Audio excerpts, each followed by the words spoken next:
Bueno, pues buenas tardes a todos. Gracias por asistir a esta sesión del Seminario de Ciencia de Datos de la División de Ciencias Básicas de Ingeniería de la UAM Iztapalapa.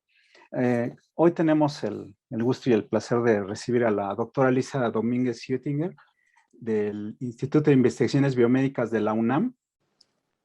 Como antecedente les puedo decir, va a ser espero una plática muy interesante, pero el currículum de Lisa también es bastante curioso, no es común. Les puedo decir, ella digamos, hizo la carrera de biología en la UNAM, de ahí se fue al Imperial College, si no me falla la memoria del CV, pero es una maestría en biología de sistemas y biología sintética, sino que nos aclare Lisa, y el doctorado en bioingeniería, ¿sí? No es raro, digamos, en países como en Inglaterra, por ejemplo, en Estados Unidos, escuchar estas mezclas de backgrounds de gente, ¿no? Que estudia una cosa, luego se dedica a otra y mezcla definitivamente en su investigación temas que aparentemente no están relacionados. En México sí es poco común, pero pues esperemos que disfrutemos. La plática es modelación matemática, pues aderezada con muchos otros temas, ¿no? Entonces, pues adelante, Lisa, pues muchas gracias por aceptar la invitación. Héctor, muchísimas gracias. Es un gran gusto presentarles hoy día mi trabajo y pues si todo lo que dijiste es totalmente correcto y agradezco mucho la introducción. Pues el día de hoy les voy a contar sobre el proyecto de investigación que he trabajado durante más tiempo, que se trata de la modelación matemática de la piel. Esto es un trabajo que inicié cuando estaba haciendo el doctorado en el grupo de la doctora Reiko Tanaka y surgieron tantas preguntas que seguimos respondiéndolas y yo creo que nos va a dar para un ratote más. Entonces, pues me parece que es un buen ejemplo para darles una perspectiva general del tipo de investigación que hacemos en mi grupo y el tipo de sistemas biológicos tan bonitos que son los epitelios. Entonces, la práctica se titula Biología de Sistemas para entender, frenar y revertir enfermedades de la piel. Ok. Entonces, en mi grupo de investigación lo que hacemos es construir y analizar modelos matemáticos para entender cómo se mantiene y cómo se pierde la homeostasis de tejidos o de sistemas biológicos. En particular, nos interesan estos Bart Simpsons de aquí, que ahorita les voy a explicar bien qué son, que se llaman epitelios, y nos interesa entender cómo en condiciones de exposición a factores de riesgo genéticos y ambientales, como mutaciones o toxinas, se puede perder esta homeostasis, dando lugar a enfermedad, y que también como tratamientos, por ejemplo, fármacos, pero también estilos de vida y demás, pueden revertir y regresarnos a un estado de salud. Entonces, nosotros utilizamos herramientas matemáticas y computacionales para atacar problemas de las ciencias biológicas y de la salud.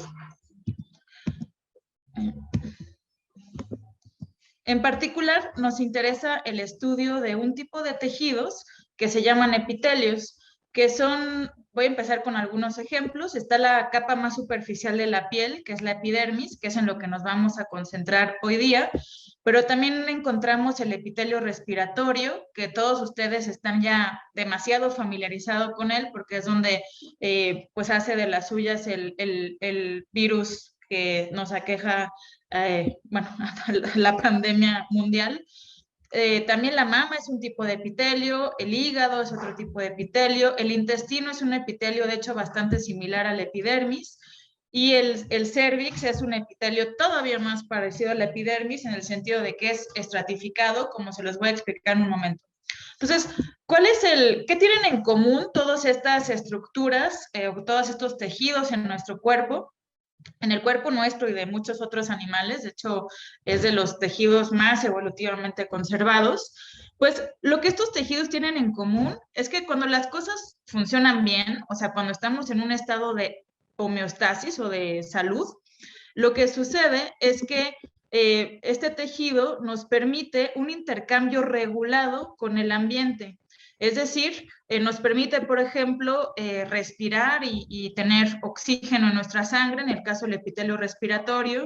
Nos permite perder moderadamente agua, pero no demasiado, en el caso de la epidermis. De hecho, tan es así que si este tejido no funciona bien, nos deshidrataríamos al momento de nacer. También impide el paso de bacterias, entonces, y otros patógenos. Entonces, obviamente, al estar muy expuesto con el ambiente, pues está constantemente en contacto con bacterias y otros patógenos. Entonces, este tejido forma estructuras que por ciertas propiedades físicas y químicas impide el paso de patógenos. Entonces, pues cuando todo esto funciona bien, pues somos seres que conservamos salud y todo fantástico, pero cuando las cosas salen mal, pueden salir mal de muchas formas diferentes. Lo más fácil de entender, quizás lo más intuitivo, es que podemos tener un cuadro patogénico, infeccioso, en el que pues justo ya no se pierde esta protección contra agresores, entonces hay penetración de patógenos a capas más internas, lo cual puede incluso llevar a sepsis y cuestiones así. También puede haber algo que seguro también han escuchado bastante en el contexto del COVID, que es una inflamación crónica. Esta famosa tormenta de citocinas es un ejemplo de ello. Y esto a su vez puede estar acompañado, en el caso de las afecciones más graves, de alteraciones fenotípicas, donde si se fijan desde esta figurita caricaturesca, perdemos esta forma de Bart Simpson, que es la que nos da la estructura regulatoria protectora, y empezamos a tener estas formas que incluso se van pareciendo a las características que tienen las células en el caso de carcinomas. Entonces, pues realmente este tipo de enfermedades, entre las cuales se encuentran, o sea, las enfermedades epiteliales, entre las cuales se encuentran enfermedades letales, como por ejemplo carcinomas, que 12% de la población en México muere de esto, procesos fibróticos, como por ejemplo cirrosis hepática y demás, también afectan un 12% de la población en nuestro país y las llevan a la muerte. Y también muchas infecciones, la mayoría de las cuales son originadas en mucosas, que es un tipo de epitelio, forman el 6% de las estadísticas de muerte de nuestro país. Entonces, realmente es un problema muy grave que quisiéramos atacar. Y bueno, incluso si no nos vamos tan extremos y vemos, por ejemplo, las enfermedades alérgicas, aquellos de ustedes que tienen o están en contacto con niños pequeños, seguro están demasiado familiarizados con esto, y digo demasiado porque realmente es un esfuerzo de nuestro grupo de investigación intentar disminuir la incidencia de estas enfermedades. Se encuentra, por ejemplo, la dermatitis atópica, la rinitis alérgica, el asma y alergias contra los alimentos, también en un porcentaje muy alto de población pediátrica mundial que tiene estas enfermedades. Entonces, esto es un problema realmente grave. Entonces, una pregunta que resulta naturalmente es, pues, ¿por qué? ¿Por qué sigue siendo tan difícil darle respuesta o atacar estas enfermedades epiteliales? En particular les voy a llamar enfermedades epiteliales complejas por justamente los 4 puntos que voy a enumerar en un momento. En primer lugar, estas enfermedades no son mendelianas, por ejemplo, en el sentido de que haya una sola mutación o una sola alteración genética o un solo elemento ambiental que las cause, sino son enfermedades multicausales, que pueden tener múltiples posibles factores de riesgo y que además estos factores de riesgo se pueden combinar de maneras no lineales entre ellos, dando lugar a sinergias. Esto hace que experimental o empíricamente en general sea muy difícil predecir cuáles van a ser las combinaciones de factores de riesgo o los efectos de factores de riesgo sobre el efecto patogénico. Entonces, esto es uno de los grandes problemas que caracterizan las enfermedades complejas, en particular las epiteliales complejas, como las que vamos a hablar hoy día. Luego, algo que también sucede es que los mecanismos patogénicos muchas veces siguen siendo lo suficientemente claros. Se han descrito empíricamente varios procesos involucrados, pero casi literalmente nos falta armar el rompecabezas para entender la patogénesis como un fenómeno emergente de las regulaciones internas de nuestro organismo. Otro reto grande es que son sistemas totalmente dinámicos, y dinámicos en el sentido de que pueden pasar de un estado, podemos pensarlo como un espacio de estados, digamos, inicialmente clínicamente sutil, es decir, de difícil diagnóstico, que después lentamente o abruptamente va progresando a estadios más avanzados, más difíciles de tratar y más difíciles de revertir. Entonces, esta dinámica que caracteriza estas enfermedades también los hace muy difíciles de entender y de caracterizar de forma empírica. Y finalmente, un cuarto reto es que por varias razones, muchas veces los tratamientos, por ejemplo, los tratamientos contra el cáncer, pero incluso también contra enfermedades infecciosas, muchas veces, están asociados a efectos secundarios no deseados. Todos sabemos que, bueno, lamentablemente el uso de quimioterapias, por ejemplo, pues tiene efectos secundarios que realmente no queremos para ninguno de nuestros pacientes. Y también sabemos nosotros que, por ejemplo, el uso inmoderado de antibióticos, pues también puede tener efectos secundarios no deseados. Y más aún, incluso dejando estos efectos secundarios no deseados al lado, muchas veces los tratamientos pueden ser inefectivos para algunas cohortes de pacientes. Entonces, hay una gran necesidad de optimizar y personalizar los tratamientos. Entonces, por todo este conjunto de factores, es bastante complicado o es un reto esto de entender, diagnosticar, prevenir y revertir las enfermedades epiteliales complejas. Nosotros en ese sentido creemos, o estamos convencidos de hecho, que podemos dar soluciones desde la biología matemática, justamente utilizando modelación matemática para echar luz sobre los procesos patogénicos e intentar entender o contribuir al entendimiento de cómo se pierde y mantiene la homeostasis y cuáles son los efectos de tratamientos y factores de riesgo sobre este balance o desbalance. En este sentido, lo que hacemos es, en mi grupo de investigación siempre partimos de datos clínicos y experimentales, idealmente de nuestros colegas, por eso estoy feliz de estar ahora en un instituto de investigación empírica. Hay muchos colegas que hacen estos experimentos y es fantástico.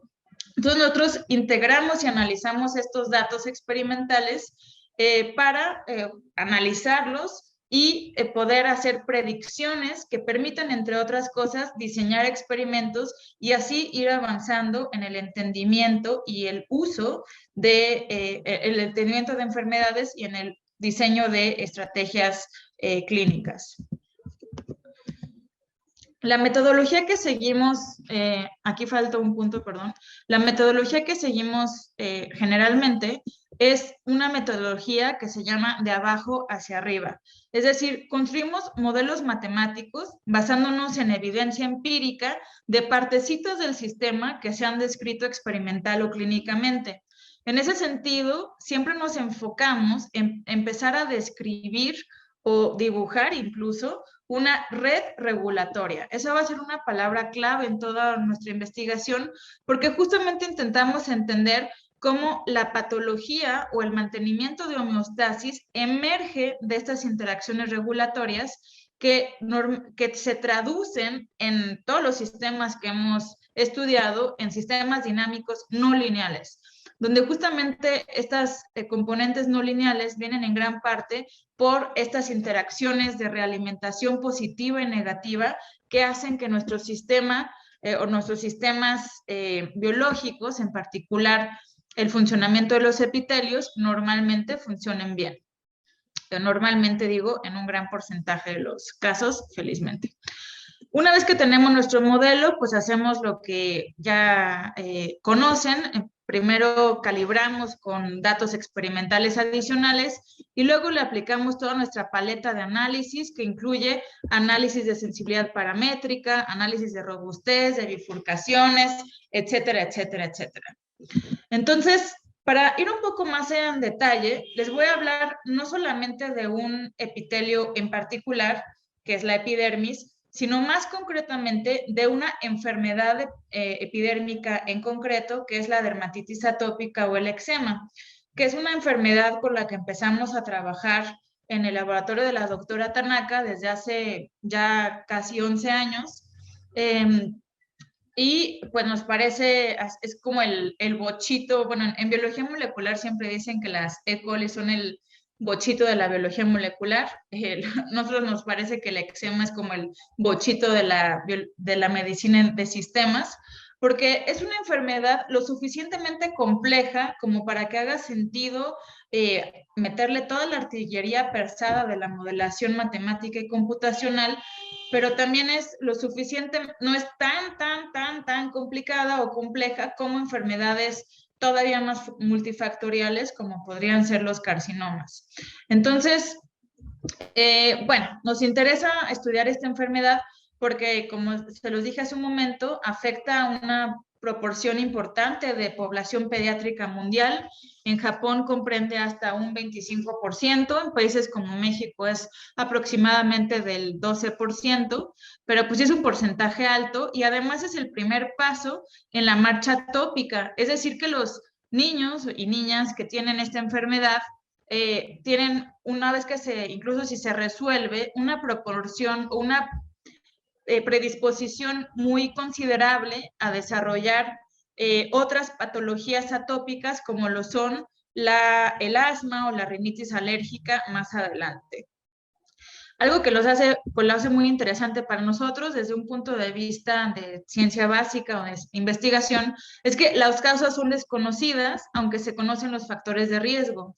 Entonces, justamente, pues, es un problema que grita a ser atendido desde la biología de sistemas, donde intentamos entender cómo los factores de riesgo afectan las redes de regulación de la homeostasis de la epidermis para que emerja la dermatitis atópica como una propiedad de estos sistemas no lineales.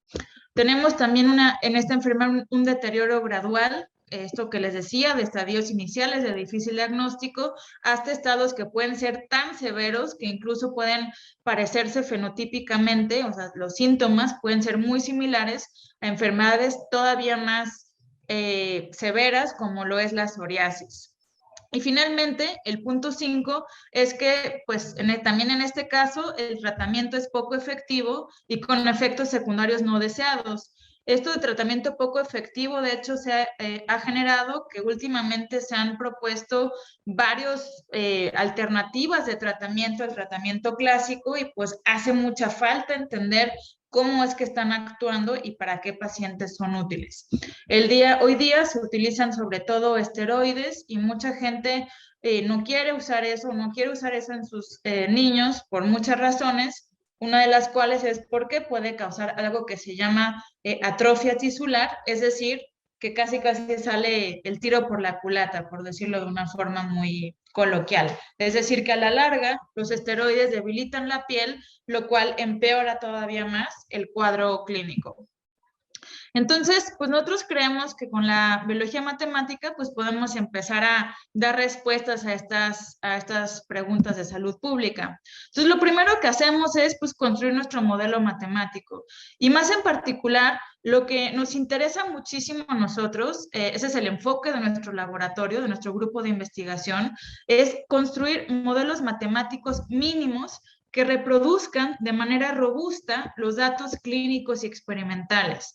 Eso nos interesa porque creemos que al identificar los mecanismos patogénicos esenciales en un modelo matemático de abajo hacia arriba, es decir, que represente las regulaciones de nuestro sistema, modelos mecanísticos, vamos a poder explicar cuál es el proceso patogénico o el mecanismo patogénico que subyace a las observaciones clínicas y experimentales. Entonces, en ese sentido, regreso a mi analogía del rompecabezas, empezamos juntando evidencia empírica bueno, idealmente de nuestros colegas, pero también de publicaciones y de bases de datos, Y pues casi, bueno, siempre que entra un alumno a nuestro grupo de investigación, Héctor lo sabe bien y Gabriel también, una de las cosas que nos ponemos a trabajar un muy buen rato es a juntar toda la evidencia empírica con la que contamos e ir enchufando las partes entre ellas. Entonces, esto puede durar un buen rato y es por eso que el acompañamiento de expertos clínicos y experimentales realmente facilita este proceso que es fundamental porque es pues la construcción de nuestro juguete, ¿no? Nuestro modelo matemático. Ya que tenemos nuestra base de datos en el sentido amplio de la palabra, los integramos, que también involucra cuestiones de estandarización de unidades, limpieza y demás. Ahora sí ya lo formalizamos utilizando en general sistemas dinámicos no lineales y en particular casi siempre o siempre de hecho partimos de ecuaciones diferenciales ordinarias a las que a veces les enchufamos términos discontinuos haciendo las ecuaciones diferenciales suaves a trozos para, por ejemplo, diseñar tratamientos, pero también, como lo voy a explicar en un momento, poder hacer separación de escalas temporales. A veces también, o para algunos problemas que abordamos, le enchufamos componentes estocásticos para evaluar cuestiones como señales de alerta temprana y también para evaluar la robustez de nuestro sistema biológico. Entonces, siempre pongo esta nota que es muy, muy inglesa, creo, calma, o sea, utilizamos, y otra vez Héctor y Gabriel no me dejarán mentir acá, realmente intentamos echar mano de lo que tengamos disponible, siempre en el sentido de herramientas computacionales y matemáticas, siempre con el objetivo de dar solución a problemas de salud y de biología.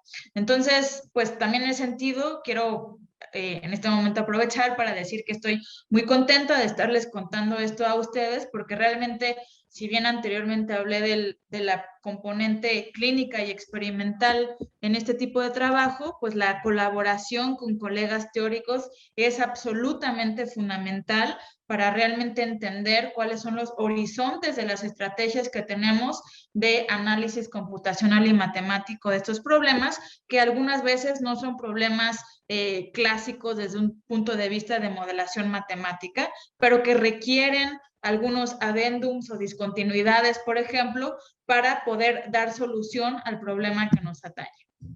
Entonces, bueno, para entrar todavía más en detalle, un ejemplo de cómo proponemos nuestros modelos matemáticos, pues quiero ir de lo menos a lo más abstracto. Normalmente empezamos con una caricatura que nos permite dialogar de forma pues muy desenfadada con nuestros colegas que son clínicos y experimentales, que son aquellos que conocen los mecanismos bioquímicos y celulares que subyacen el mantenimiento de la homeostasis de la piel en condiciones de salud. Entonces, no les voy a explicar todo por falta de tiempo, nada más quiero darles una perspectiva muy general. Esto lo que representa son las redes de regulación de la epidermis. Entonces, rápidamente tenemos, la epidermis es un epitelio estratificado, o sea que tiene diferentes capas, de una menos diferenciada a una más diferenciada. La más diferenciada se llama barrera epitelial, perdón, y lo que hace es, cuando funciona bien, impedir paso de patógenos, y cuando está dañada o debilitada, pasan demasiados patógenos. Los patógenos que pasan pueden despertar respuestas inmunes en el sentido de secreción de unos antibióticos naturales que se llaman péptidos antimicrobianos, que son unas moléculas fascinantes, por cierto, que pueden contrarrestar el ataque bacteriano, pero nada nos sale de a gratis en esta vida. Cuando sucede esto, curiosamente, para mí es curioso que eso suceda desde un punto de vista evolutivo, lo que sucede es que se debilita la barrera epitelial porque se inhibe la secreción de componentes que hacen que esta barrera sea impermeable. Entonces, es como el yin y el yang, digamos, de la respuesta, y justamente de estas aspectos de nuestras redes regulatorias que realmente queremos entender cómo el balance entre estas realimentaciones positivas y negativas permiten mantener la homeostasis en condiciones de salud y cómo se pierden. Más aún, si tenemos una respuesta inmune sostenida, eventualmente se recluta un aparato inflamatorio todavía más potente. También esto es algo que a ustedes les ha de sonar conocido, porque en COVID, en casos severos, también sucede, que son las células T que son responsables de lo que se llama tormenta de citocinas en COVID, y en el caso de dermatitis atópica o eczema, eso es responsable de una inflamación crónica. Estas inflamaciones son algo que realmente queremos evitar a toda costa, porque lo que hacen es debilitar todavía o impedir todavía más la diferenciación de nuestro tejido. Entonces, nosotros lo que hacemos es modelar estos procesos.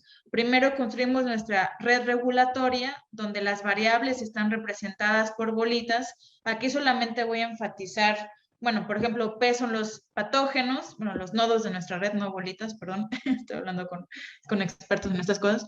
P patógenos que inducen respuestas inmunes, que a su vez pueden inducir inflamación, que a su vez pueden afectar la diferenciación del estrato granular, por eso está G. La barrera epitelial impide el paso de patógenos, pero también es debilitada por respuestas inmunes y por proteasas, y los péptidos antimicrobianos inducen la muerte de patógenos. Entonces, esta red regulatoria tiene además un aspecto que lo hace especial en cierto sentido, que tenemos la presencia de interruptores que lo que nos dicen es que, por ejemplo, el mapeo entre la cantidad de patógenos y la cantidad de respuesta inmune es un mapeo nada o todo que depende de umbrales de activación y desactivación, donde el umbral de activación es estrictamente mayor al umbral de desactivación, dándonos lugar a una región de histéresis. De aquí adelanto de una vez que este tipo de diagramas son una representación fenomenológica de diagramas de bifurcación de sistemas dinámicos que construimos para representar todavía con más detalle qué es lo que sucede dentro de una célula que responde a patógenos en este caso, o en este caso de aquí, una célula que responde a efectos, alteraciones en barreras epiteliales. Entonces, la estructura de control también podemos representarla de esta forma, donde nos interesa siempre muchísimo cómo la homeostasis emerge del balance entre asas de realimentación positivas y negativas. Ya que tenemos esto, les presentamos, construimos nuestro modelo matemático. Igual no tengo que explicarles a ustedes mucho porque conocen estas cosas muy bien, pero, por ejemplo, tenemos P patógeno afectado, tiene un efecto de penetración a capas internas de la piel que es inversamente proporcional a la cantidad de la barrera epidérmica. Tenemos una tasa de muerte por péptidos antimicrobianos y muerte natural. Y así sucesivamente. Tenemos también nuestra descripción fenomenológica de nuestros interruptores. En este caso, por ejemplo, este switch con histéresis, interruptor con histéresis que les mencionaba hace un momento, lo representamos con este mapa de acá. Otra cosa que quiero resaltar es que, como les comenté, en esta enfermedad se conocen los factores de riesgo, aunque no se conocían los mecanismos patogénicos. Estos factores de riesgo corresponden a parámetros de bifurcación, en particular esta parámetro que cuantifica la permeabilidad basal de nuestra barrera epidérmica, que tiene que ver con, o que es modulable por alteraciones genéticas en un gen que se llama filagrina, que predispone muchísimo a esta enfermedad, y en la expresión basal de péptidos antimicrobianos, que también es un así llamado polimorfismo. Un breve paréntesis para explicar de dónde salen los interruptores. Ustedes aquí veían una sola flechita que daba lugar a esta cajita de interruptor.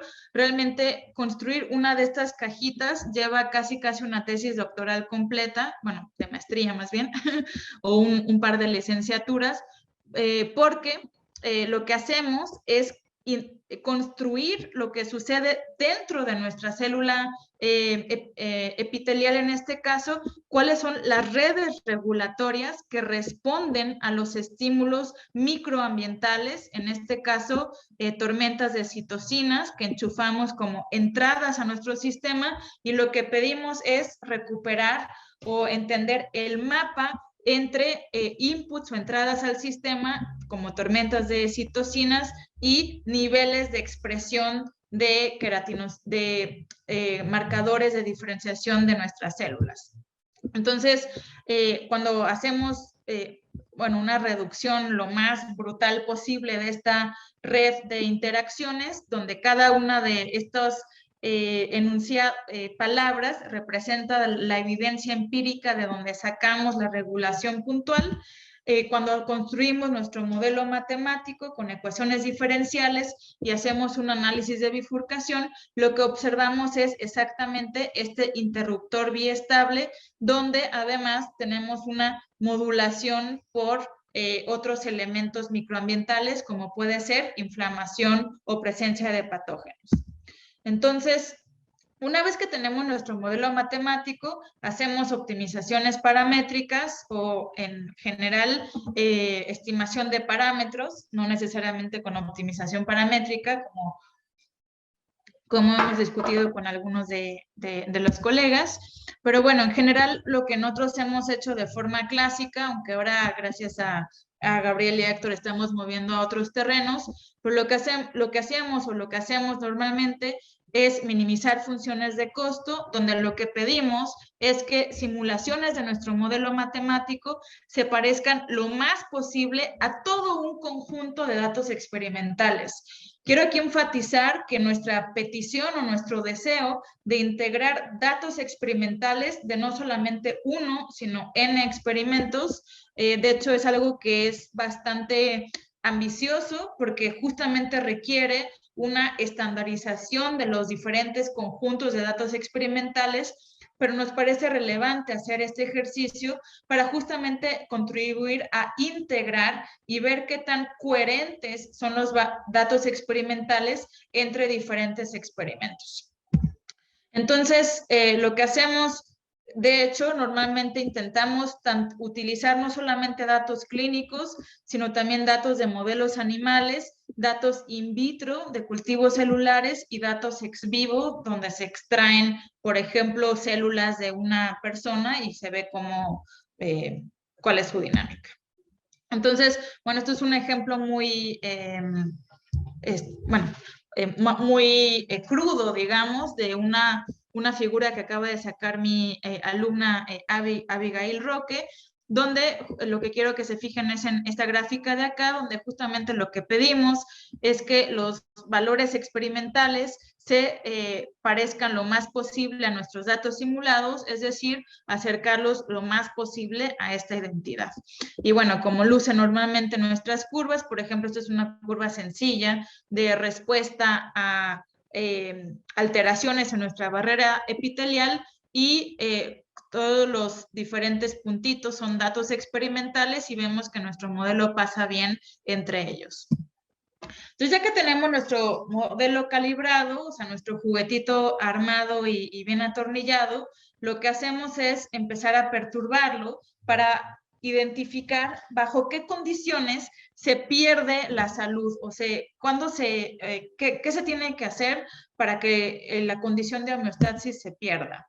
Entonces, lo que hacemos acá es un mapa entre el espacio de parámetros que nosotros llamamos, en el sentido amplio de la palabra, el espacio de genotipos, cruzado con el espacio de medios de ambientes, porque evaluamos perturbaciones tanto genéticas, o sea, genotipos, como ambientales, y vemos cómo estos cambios mapean a cambios en la trayectoria de nuestro sistema dinámico, en particular, las cuales interpretamos como cambios en el fenotipo, es decir, en la sintomatología de nuestro sistema.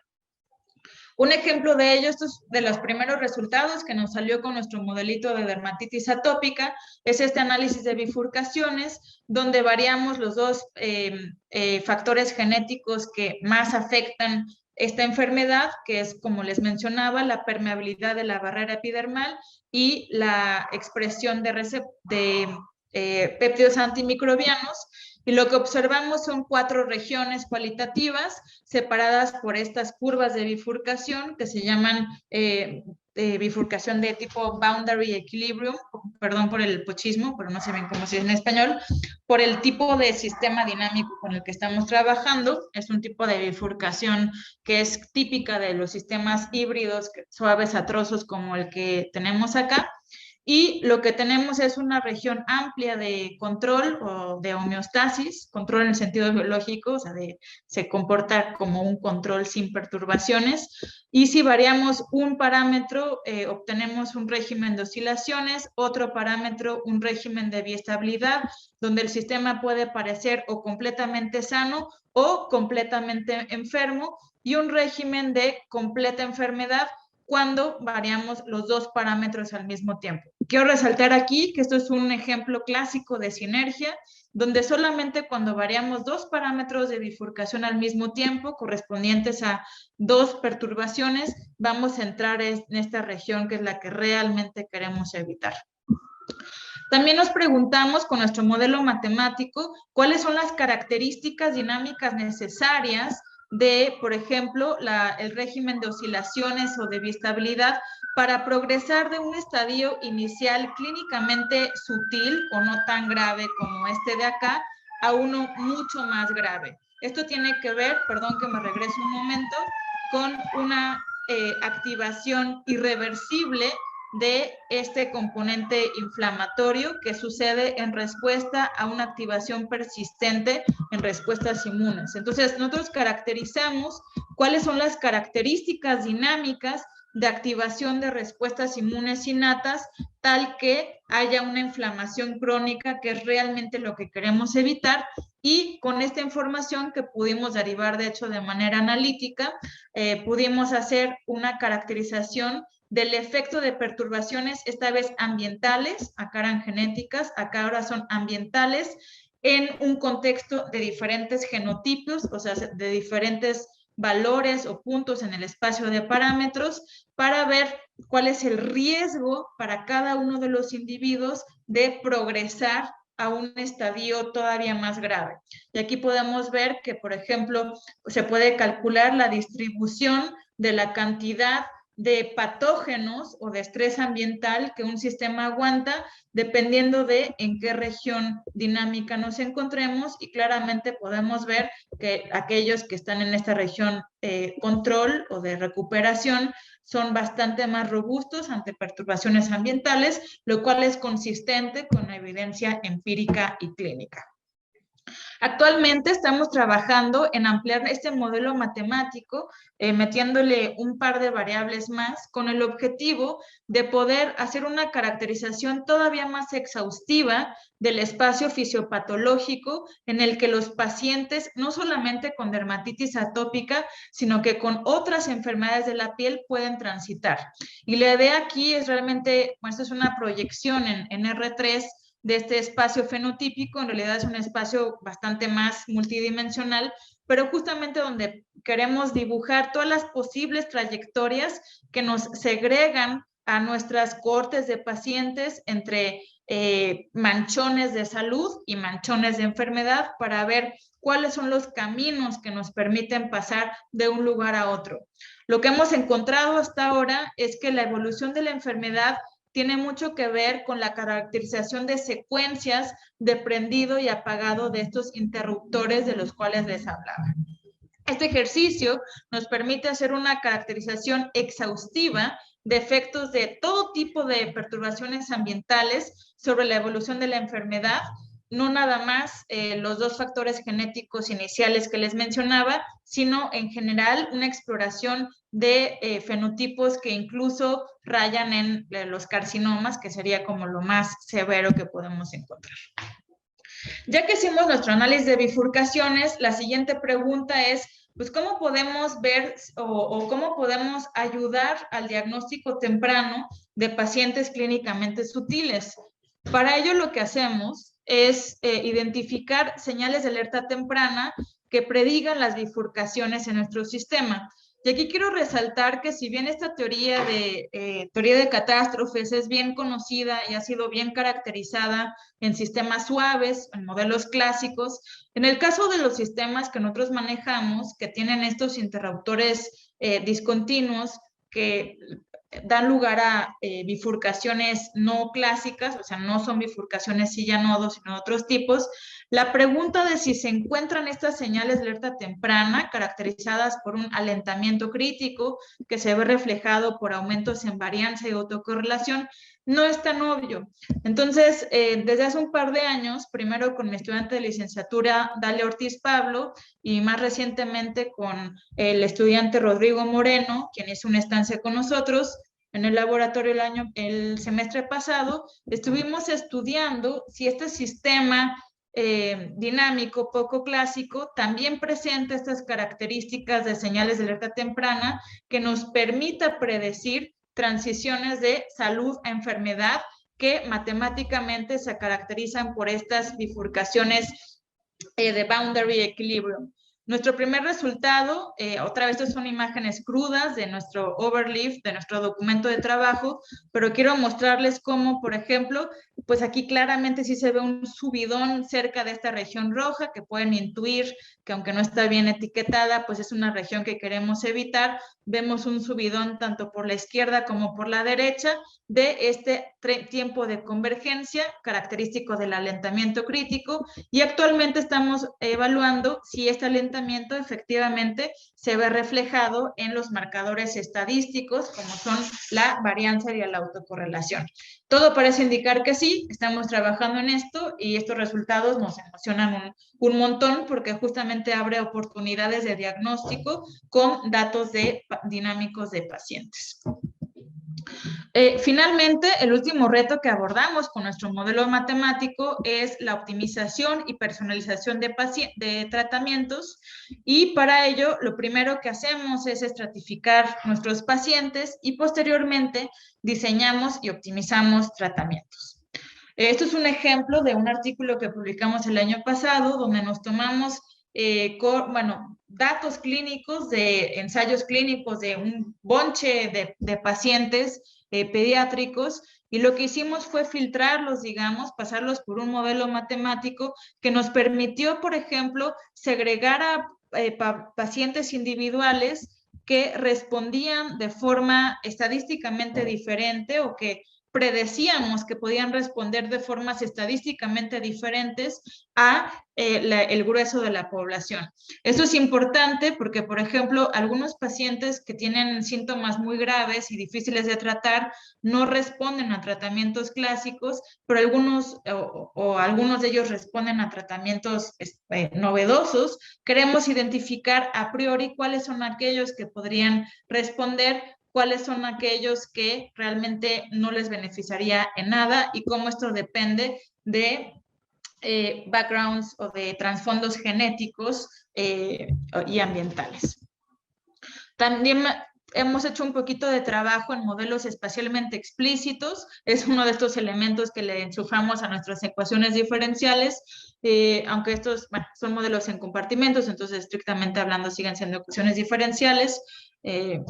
Entonces, esto lo hicimos en colaboración con Johnson & Johnson hace un par de años para predecir el efecto de cremas tipo emolientes sobre la piel, y para evaluar pues cuál podría ser el más efectivo. Esto es un poco más como de mecánica, un ejercicio un poco más de mecánica y demás, pero lo que pudimos observar acá es, podemos utilizar nuestro modelo matemático para ofrecer o para predecir cuál podría ser el mejor tipo de mecanismos preventivos para evitar la progresión de fenotipos más severos de la enfermedad. También hemos hecho trabajo utilizando algoritmos de control óptimo, donde nos tomamos al paciente lo más severo posible, nuestro paciente virtual lo más severo posible, y hacemos el ejercicio de diseñarle un tren de tratamiento combinado que incluya tanto corticosteroides, que es lo que queremos minimizar, como emolientes. Y como podemos ver, los perfiles que podemos obtener pues son nada obvios. Entonces tenemos la esperanza, o actualmente estamos trabajando en calibrar estos resultados teóricos con datos clínicos adicionales para realmente contribuir a la toma de decisiones a nivel clínico. También hemos hecho trabajo de estudio de efecto de tratamientos utilizando análisis de bifurcación. A mí esto me encanta porque justamente nos permite evaluar cómo un tratamiento dado, un enésimo tratamiento, cuál va a ser su efecto sobre todas las posibles cohortes de pacientes. Matemáticamente aquí lo que hacemos es evaluar cómo las curvas de bifurcación que nos segregan a nuestro espacio de fenotipos en diferentes comportamientos dinámicos, cómo estas curvas de bifurcación son alteradas por qué tipo de tratamiento, y podemos cuantificar estas alteraciones y ver en qué dirección se dan estos cambios. También podemos tomarnos un paciente dado, el paciente J, por ejemplo, y a este paciente aplicarle todas las posibles combinaciones de tratamientos constantes, en este caso de esteroides y antibióticos, y con ello encontrar la curva de bifurcación, o sea, todas las posibles soluciones o combinaciones de tratamientos que óptimamente nos van a dar un paso de un estado de enfermedad a uno de salud. Entonces, otra vez con esto, con el objetivo de ofrecer paletas de tratamientos para la toma de decisión. Entonces, con esto, pues lo que hacemos con nuestros modelos matemáticos es identificar mecanismos patogénicos, evaluar la respuesta a factores de riesgo genéticos y ambientales, contribuir al diagnóstico temprano y el diseño y personalización y optimización de tratamientos. Algo que hemos explorado también, y con esto voy a concluir, en los últimos años, es preguntarnos qué tan generalizable es nuestra estrategia de modelado y de análisis, y para ello lo que hemos hecho es aplicar esta misma caja de herramientas a otras enfermedades epiteliales, ya no la piel, sino en este caso, por ejemplo, el intestino, para entender o dilucidar los mecanismos de disbiosis. Acá lo que analizamos es un bonche de datos experimentales generados en el laboratorio de la doctora Sidonia Fargasan Enrique en Japón, donde se evalúan las interacciones entre bacterias y componentes moleculares de del moco intestinal, básicamente. Este trabajo lo conocen bien Héctor y Gabriel, es el trabajo de mi estudiante Eliezer Flores, que ha hecho una metodología de análisis como las que les he explicado el día de hoy, pero para modelar tuberculosis, que es una enfermedad que afecta el epitelio respiratorio. Y actualmente con Rebeca Pacheco estamos haciendo un ejercicio similar para dilucidar los mecanismos que segregan a los pacientes de COVID-19 en cohortes de asintomáticas a aquellos con el diagnóstico más severo y que lamentablemente pues no superan la enfermedad.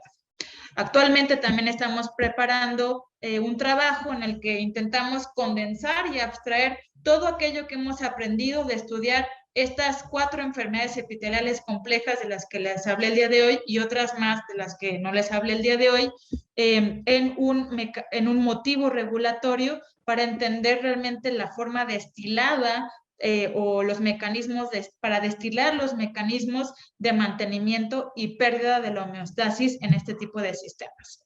Y con esto, pues concluir que utilizamos modelos matemáticos para realmente intentar contribuir al entendimiento de los mecanismos de regulación de los sistemas biológicos. Nos interesa esta pregunta, en realidad, que pareciera más de ciencia básica, pero es la pregunta del trasfondo en toda nuestra investigación. ¿Cuál es el balance entre robustez y plasticidad de nuestro sistema biológico? Con esto también hacemos, bueno, nada más repito, identificamos factores de riesgo y su efecto sobre el sistema, optimizamos tratamientos, buscamos proponer marcadores tempranos y utilizamos nuestros modelos para integrar datos de todo tipo. Con esto quiero agradecer a mis estudiantes. No todos están acá. Felizmente nuestro grupo ha estado creciendo últimamente, con muchos estudiantes entusiastas y muy, pues sí, muy abusados y motivados. Y pues claro, también a todos nuestros colaboradores clínicos y experimentales y también teóricos, incluyendo a ustedes en la UAM Iztapalapa. Estas son algunas de las referencias, pero con esto concluyo y estoy feliz de recibir preguntas. Muchas gracias. Pues muchísimas gracias, Elisa. Vamos a abrir ronda de intervenciones para el que quiera levantar la mano o simplemente prender la cámara y micrófono, no hay ningún problema. Entonces, ¿quién se anima? ¿Quién dice yo? Gabriel Núñez. Sí, gracias, Héctor. Pues gracias, Lisa, por la presentación. La verdad que muy interesante. Aprovecho para agradecer la oportunidad que nos das para tratar de colaborar contigo en todo este tipo de proyectos, o al menos en algunos que entendamos. Yo la verdad que quisiera primero, antes de hacer una pregunta técnica, quisiera un poquito promover esto en el sentido de que, digo, soy el actual coordinador de la maestría en matemáticas aplicadas aquí en la UAM Iztapalapa. Afortunadamente o desafortunadamente la semana que entra dejaré de serlo, pero siempre he promovido las diferentes líneas de investigación o de aplicación, y estos son claros ejemplos donde los alumnos se pueden dar cuenta que se requieren de muchos aspectos, ¿no? Tanto teóricos como aplicados, y que estudiantes como aquellos que cursan la maestría en matemáticas aplicadas, pues podrían realmente tener un buen perfil para tal vez unirse a tu equipo de trabajo o para tratar de estudiar todo este tipo de mecanismos. Entonces, aquí una pregunta puntual, Elisa. Imaginemos que un alumno de la MAC tuviera interés de trabajar este tipo de problemas. En general, como que ¿tú qué perfiles pedirías o qué tipo de elementos técnicos o de áreas de investigación o de temas te gustaría que te llegaran un estudiante con esa formación? Por supuesto que pedimos mucho, porque luego a veces tenemos que formarlos, por supuesto, pero en particular, ¿qué características o qué perfil le pedirías a un estudiante para que pudiera incursionar de manera un poquito más natural este tipo de investigaciones? Pues yo creo que la primera y más importante es el deseo y la motivación de hacer investigación interdisciplinaria y de entablar diálogo, porque justamente lo que buscamos muchas veces es que trabajen estudiantes de diferentes áreas, quizás no en el mismo proyecto, pero sí de forma conjunta. Entonces, yo pensaría que esa apertura y ese deseo y capacidad de diálogo es fundamental. ¿Por qué? Porque puede ser alguien con unas habilidades matemáticas brutales o saber muchísimo de biología, por otro lado, pero si no quiere o desea explicar y interactuar con colegas de la otra disciplina, no sirve mucho para este tipo de problemas. Servirá mucho para otras cosas, pero no para este tipo de investigación. Entonces yo pensaría que eso es el primer requisito. Y fuera de eso, bueno, pues ahora ya entrando un poco más en detalles técnicos, pues bueno, como ven, algo que trabajamos aquí mucho son sistemas dinámicos no lineales. Entonces, pues eso es nuestro pan de cada día, ¿no? Entonces, saber, pues, qué es y cómo se come una ecuación diferencial y qué sucede si le enchufo un término ruidoso y todavía mejor, ¿no? Pero, pues, saber cuestiones de sistemas dinámicos, saber programar, porque también, aunque tenemos una colaboración con la Universidad Técnica Federico Santa María en Chile, en Valparaíso, Chile, ellos son buenísimos demostrando teoremas y demás. Entonces, cuando nos es posible, intentamos decir cosas analíticas, pero la verdad es que en biología casi nunca se puede. Entonces, en general, sí, es bien importante que también haya ganas y esta habilidad de programar y de usar métodos numéricos. Eso es súper importantísimo, tanto para la implementación, perdón, o sea, tanto para, no nada más para la implementación de métodos numéricos, sino también para la construcción de bases de datos y demás. Y finalmente, y no last but not least, como diría, pues justo también la parte estadística es importantísima, ¿no? Eso, pues contigo hemos aprendido bastante de eso, pero eso también es fundamental, o sea, desde el análisis de datos, como también para extender nuestra cajita de herramientas para poder hacer un poco más justicia y exprimir con mayor enjundia los datos con los que contamos. Entonces, pues yo diría que esos 3 aspectos son los más importantes. Gracias, Elisa. Pues gracias. ¿Sí? ¿Alguien más que se anime? No veo manos levantadas. ¿Alguien que quiera preguntar? Los estudiantes abundan aquí, ¿no? Que si no me animo yo. Bueno. Si me permiten, pues, perdón. sí. Gilberto, por favor. Hola, ¿qué tal, Elisa?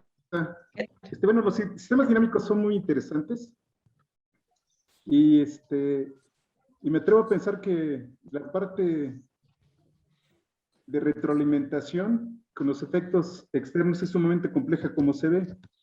Sin embargo, hay otro punto que me puse a pensar relacionado con el caso que tú trataste y lo que puede ser una enfermedad alérgica, que si bien puede ser exógena, también hay causas endógenas.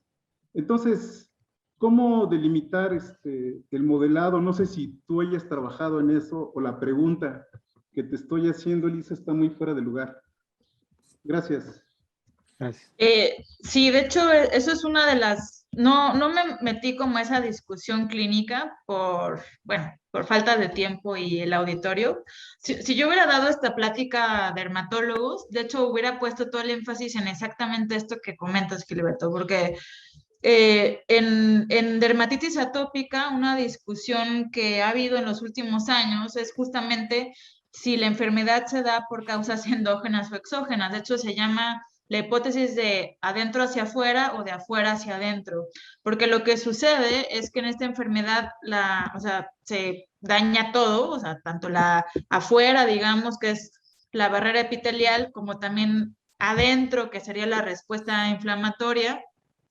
Y la respuesta o a lo que nosotros pudimos llegar con nuestro ejercicio de modelaje matemático es que en realidad son las 2 caras de la misma moneda y que ambos procesos son completamente compatibles. También en ese sentido, nuestro esfuerzo de integrar datos experimentales, como decir, esta hipótesis explicativa no contradice a esta otra hipótesis explicativa. Quizás en algunos pacientes primero hay una fase endógena y luego una exógena o viceversa. Entonces, es una muy buena pregunta y es exactamente el tipo de, pues sí, de cuestiones que deseamos echar luz, el tipo de hipótesis que intentamos responder con estos modelos.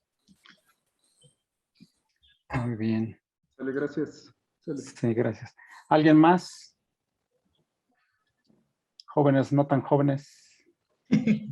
A ver, Fátima. Gracias. Okay. Nada más en el chat, nada más un agradecimiento. Yo tendría una general, Elisa. Fíjate que siempre que digo, yo toco temas, pero sí como que me dedico más a medio continuo, más como en parciales de este tipo de problemas, o me he enfrentado a ese tipo de problemas. Y siempre un lío han sido las escalas de tiempo, por ejemplo, y espaciales, si hablas de espacio, ¿no?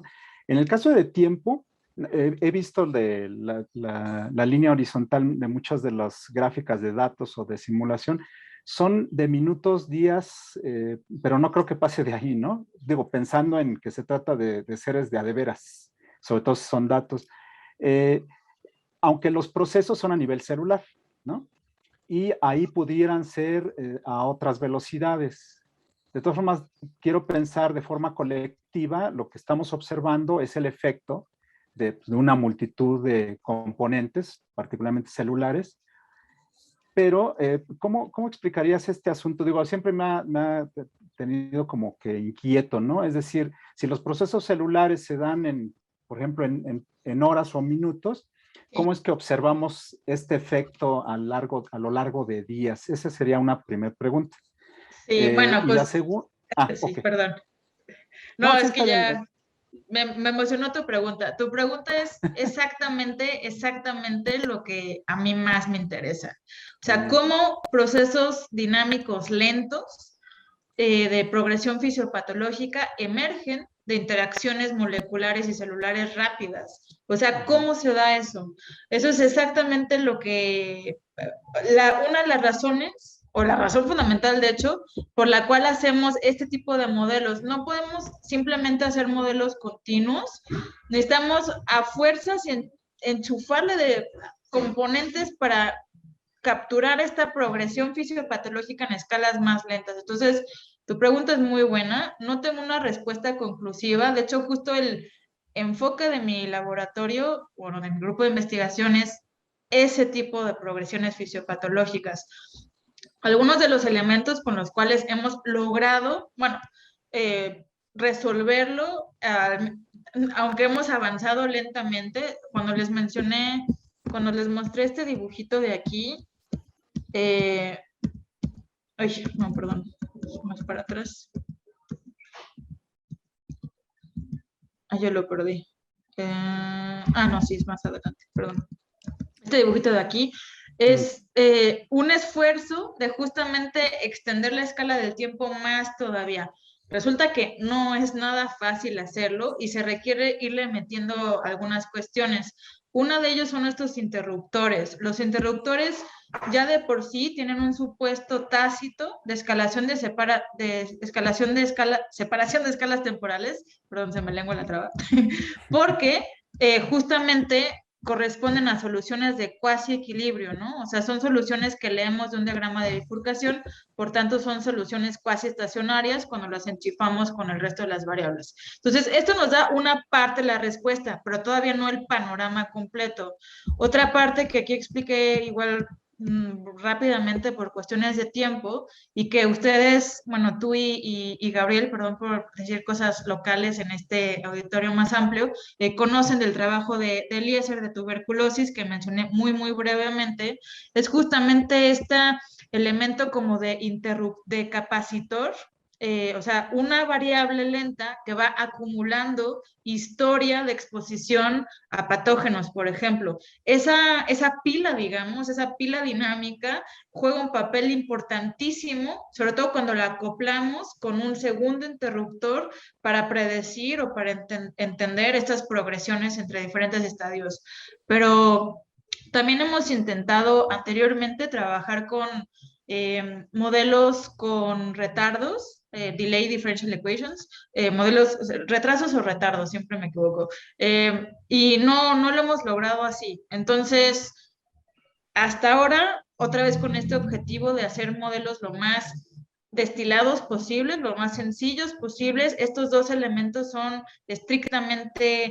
indispensables para que estas escalas temporales lentas emerjan de las más rápidas. Sí, no, muy bien. Digo, a final de cuentas son procesos, muchos son aleatorios. De hecho, ese es otro asunto, ¿no?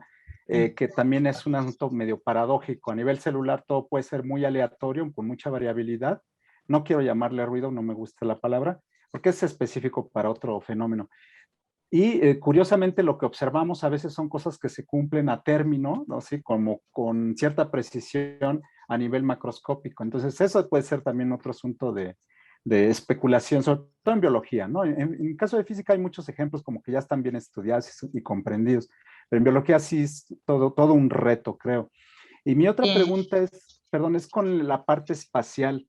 En particular, digo, sí lo mencionaste como algo que fue como una aplicación ya sobre la piel, del efecto. Pero justamente, fíjate, yo he estado trabajando con un estudiante la parte de simulación de flujos y de dispersión de fármacos en tumores, pero pensando en algo volumétrico. Y uno de las dificultades más duras que ahora sí que nos quebró la cabeza fue entender la heterogeneidad, sí, la heterogeneidad de la composición celular y no celular que tiene, por ejemplo, un tumor. Entonces, esa parte yo siempre pienso cuando veo a mis colegas que hacen modelos de crecimiento tumoral, por ejemplo, y así como dices, no, le voy poniendo muchos componentes que sé que pueden hacer que se deteriore o que crezca el tumor. Pero la parte espacial es fundamental porque no es homogéneo nunca, por ejemplo, la dispersión del fármaco dentro o el mismo crecimiento tumoral, pues no se da de forma homogénea. O sea, no hay vacas esféricas, tampoco hay tumores esféricos.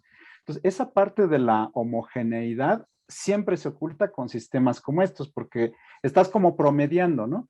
De alguna manera, yo te preguntaría de las escalas en donde crees que pueda funcionar, digamos, esto que tú estás observando, por ejemplo, con el asunto del eczema, como qué escalas espaciales tú dirías, más allá de ciertas escalas ya creo que no podríamos afirmar mucho. ¿Qué podríamos decir? Pues esa es otra pregunta súper buena. De hecho, es algo que no mencioné explícitamente, pero algo que sucede en la progresión de una enfermedad es que, o sea, de leve, asintomático, fácil de tratar a severo, bla, bla, bla, muchas veces eso también está asociado a que se expande la escala espacial en la que suceden las cosas. En el caso de una enfermedad como la dermatitis atópica, de hecho, eso es bien claro. Y una de las razones por las cuales se puede generar una predisposición a asma, que es algo lejísimos, digamos, por decirlo de alguna manera, o incluso enfermedades en el intestino, que está tal vez todavía más lejos, si lo pensamos de piel a intestino, es lejos en Esté muy bien, gusto del saludarlos. cuerpo. Gracias, hasta luego. Lo que sucede ahí es que justamente empiezan a entrar al juego variables sistémicas, en particular inflamación, por eso es que es tan rudo eso, o tan deseable que no suceda, estas inflamaciones, que lo que hace es que se expanden las escalas temporales porque entran a torrente sanguíneo. Una vez que eso sucede, pues casi que ya hay un cambio cualitativo muy, muy grande en la escala temporal en la que estamos trabajando. Inicialmente podemos incluso pensar en un parchecito inflamatorio que posteriormente se puede empezar a expandir tanto a lo largo, o sea, hay gente que estudia enfermedades de la piel muy espacialmente en el sentido de cómo se dispersa a lo largo de la piel, ¿no? A mí me interesa más cómo se va dispersando hacia adentro, o sea, cómo se va volviendo algo más y más profundo. Entonces, en ese sentido, lo que suceden son brincos cualitativos que de hecho están asociados a estas activaciones de todo o nada, de componentes que son o no capaces de viajar por torrente sanguíneo y colonizar incluso a otros tejidos celulares. Entonces, eso es una parte clave y bueno, creo que no nada más en dermatitis atópica, sino por ejemplo, podemos pensarlo como un modelo incluso de metástasis, ¿no? O sea, cuando el tumor está localizado, todo bien, pero en cuanto una célula empieza a migrar a torrente sanguíneo y a colonizar otros tejidos, pues ya se vuelve un problema muchísimo más grave. Entonces, realmente me interesa mucho eso, ¿no? O sea, de cómo se va penetrando más un proceso patológico hasta de pronto volverse mucho más espacialmente extendido y difícil de controlar. Y bueno, también brevemente comentar sobre lo que decías de interacciones estocásticas, celulares y moleculares. Eso también es algo interesantísimo y algo que hemos hecho, no se los muestro hoy, pero que nos interesa mucho en nuestro grupo de investigación, es ver cómo, y quizás esto un poco tomado de la física, de este acople de campo medio, creo que le llaman el mean field coupling, de cómo colectivos estocásticos, en este caso de células que van secretando aleatoriamente o estocásticamente componentes moleculares a un medio extracelular. Entonces,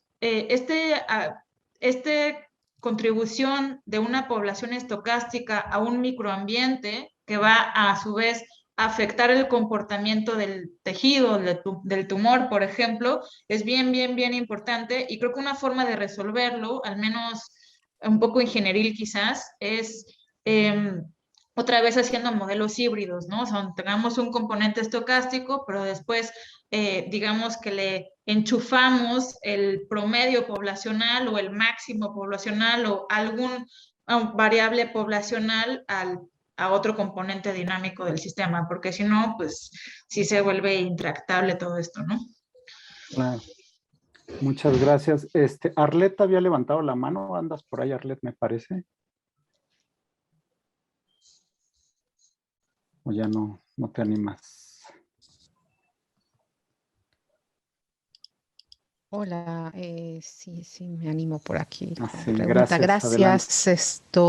Elisa, me encantó tu presentación y me encantó la idea de tus modelos, pero me preguntaba, ¿qué posibilidad hay de incluir dentro de estos modelos las velocidades de reacción, es decir, las velocidades de transformación de estas moléculas indicadoras para que tú puedas utilizar dentro de los modelos para observar la progresión de la enfermedad con relación de estos datos in vivo, ¿no? Porque tienes una idea de cuál es la evolución de la enfermedad por esa aparición de marcadores y pues para nosotros los químicos es súper sencillo identificar estas cinéticas, si queremos llamarlo así, ¿no?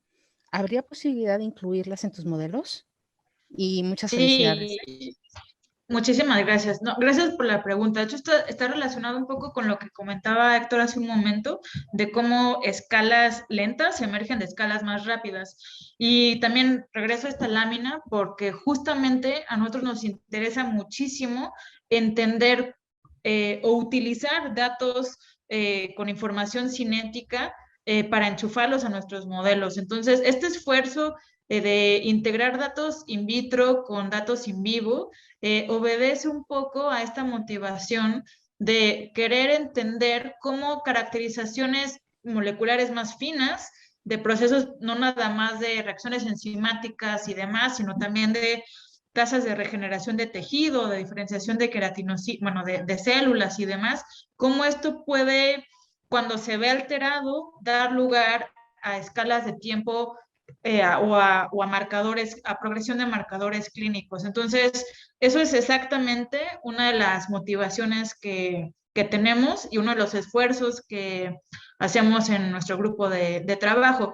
De hecho, sería más fácil quizás si nosotros nos tomáramos nada más datos clínicos y dijéramos, bueno, pues le hacemos lo voy a decir, obviamente no es fácil, pero supongamos que tengamos muchos datos clínicos con buena resolución dinámica, con muchas repeticiones, entonces podríamos simplemente, entre ultra comillas, ajustar nuestro modelo a solo esos datos clínicos y a partir de ahí inferir parámetros.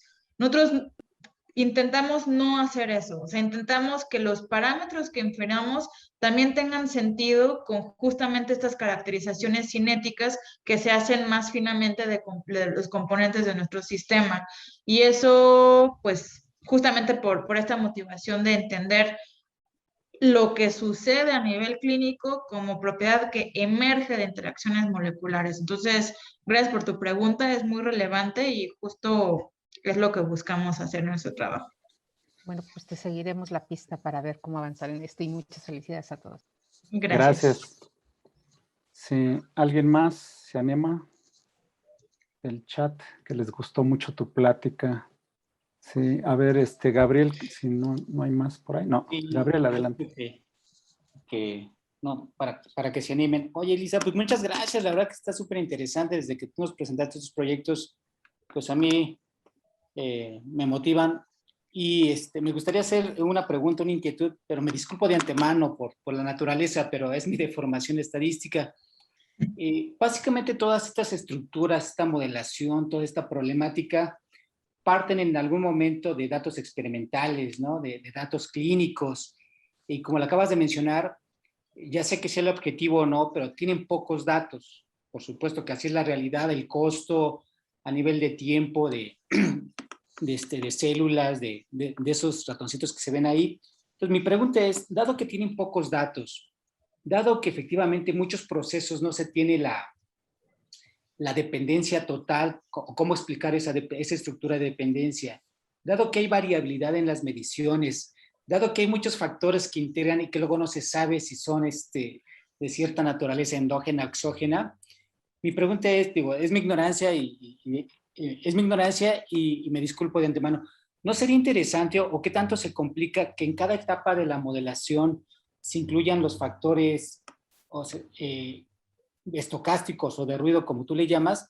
Porque en los diagramitas, en esos diagramitas que tú pusiste, en esos 3 diagramitas, parece ser que nada más una parte es en la donde entra como interés o como objetivo el poner componentes estocásticas. Entonces yo preguntaría, ¿qué tan difícil es o no hay interés o qué podría haber de ganancia por esta variabilidad en todas las mediciones y limitaciones de información, tratar de poner esas o analizar esas componentes en cada uno como de los sectores de la modelación, Elisa? Gracias. Sí, bueno, muy buena pregunta. Ahí voy a empezar a responderla con algo que seguro ya han escuchado demasiadas veces, disculpen si lo voy a repetir, pero esta cita de hay que intentar hacer modelos lo más sencillo posible, pero no más sencillo que eso. Entonces, ¿por qué lo menciono? Porque siempre buscamos hacer modelos lo más sencillo posible y que nos permitan responder una pregunta en particular. Entonces, normalmente empezamos haciendo una caracterización determinista lo más exhaustiva posible, para lo cual utilizamos este componente de análisis dinámico, buscando sobre todo estructuras de bifurcación.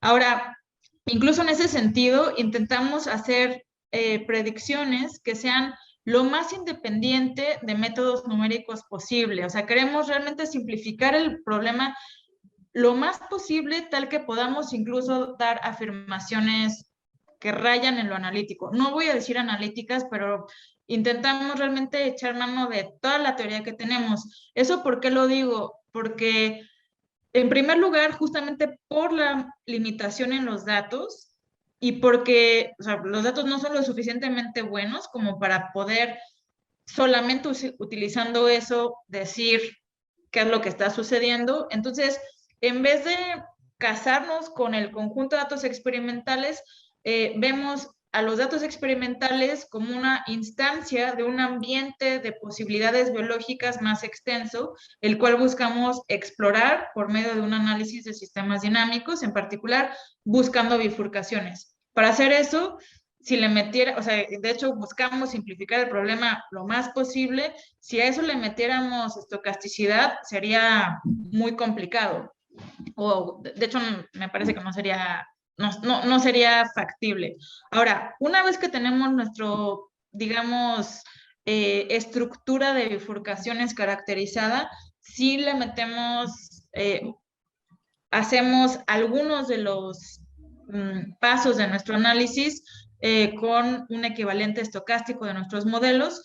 En primer lugar, para explorar todas las posibles divergencias de nuestra estructura determinista cuando le metemos diferentes tipos de términos estocásticos y también para poder, pues digamos, predecir qué es lo que le sucedería a una serie de tiempo tomada de forma clínica. Entonces, esas son las 2 aplicaciones en las que más utilizamos, o las 2 preguntas para las cuales necesariamente le metemos estos términos adicionales, pero esa es la razón por la cual siempre buscamos empezar con una caracterización determinista de nuestro sistema, como para ver, bueno, pues más o menos esta es la cajita y encima de ella vamos a empezar a ver cómo se comporta en un contexto estocástico. Sí, muchas gracias. Gracias. Sí, pues gracias. ¿Alguien más? No.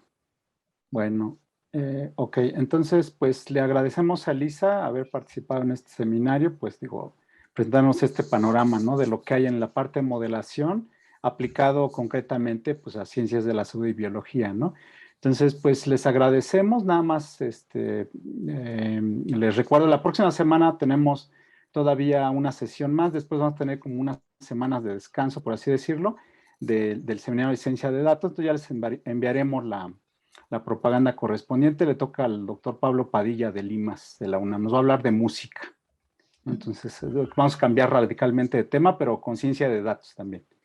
Bueno, pues muchas gracias, Elisa, Perfecto. Gabriel, Fabián, los estudiantes que estuvieron presentes, que se quedaron hasta el final, pues, y a los colegas que no son de la UAM, ¿verdad? Pues gracias a todos y hasta la próxima, entonces.